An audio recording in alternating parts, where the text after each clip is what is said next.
right, so I skipped the labeling this week, and we are just going to jump right into revising our sentence.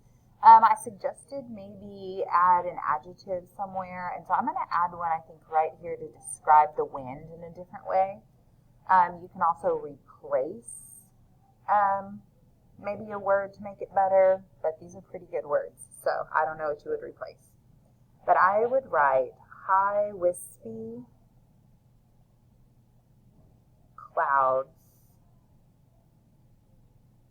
race in the cool autumn wind.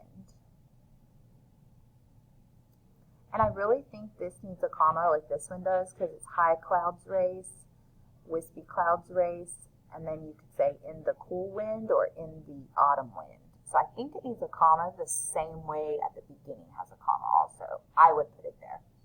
All right, so that's how I would revise my sentence.